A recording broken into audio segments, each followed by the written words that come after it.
Hello, Peter Cosgrove here.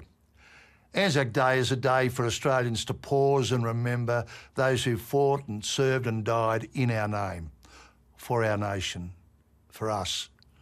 In the last few years, much of the focus of Anzac Day has been on the centenary of the Great War and those diggers who fought so far from home. The legend of their mateship and gallantry has become so great, we hope to see some of ourselves in them. This is a day of memories, and for each of us, it means different things. Today we hear from servicemen and women who have their own special stories to tell. At first, I did not participate in Anzac Day because I felt I'd not lived up to the Anzac spirit.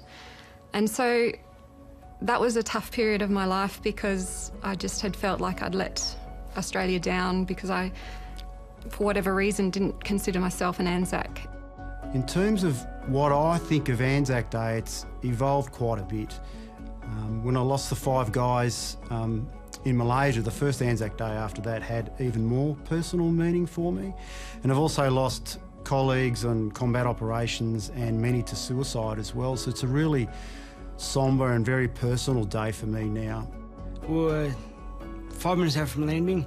As the aircraft started lowering to prepare to land, we had lowered too far because we were unable to see the ground and had a hard landing into the desert floor at 215 kilometres an hour. All the passengers were flung out all along the way, except for myself and 2 others. There was a time when I found it hard to attend Anzac Day ceremonies. It was a very private affair, one that I spent with my wife and my children. That extended also to my brothers, sisters, to my parents, and perhaps a phone call to 1 or 2 mates who I'd served with. We are just very lucky these days.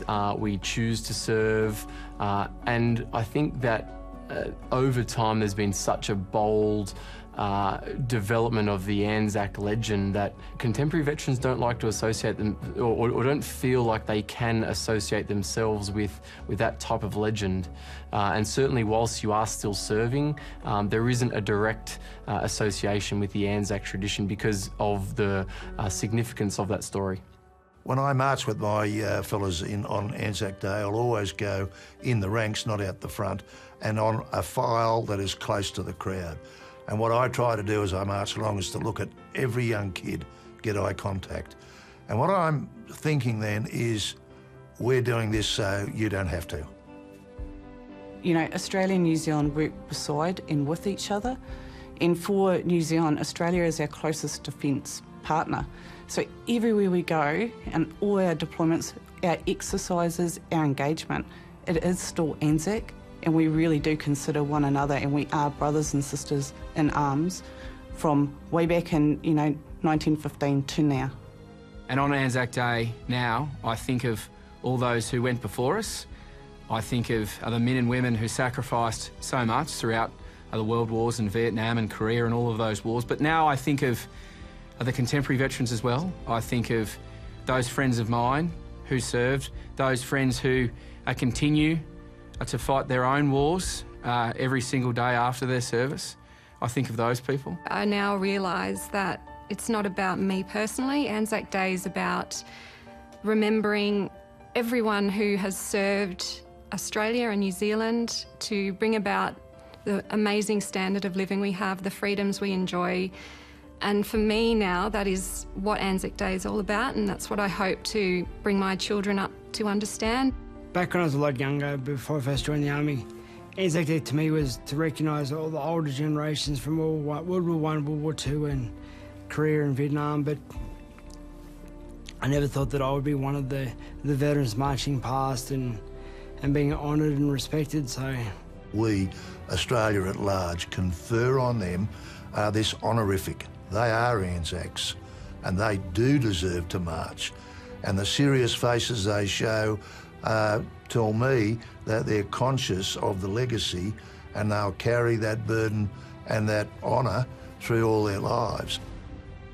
Now I attend Anzac Day ceremonies in public as a show of support for those who are in that position before, who perhaps feel as if they can't attend.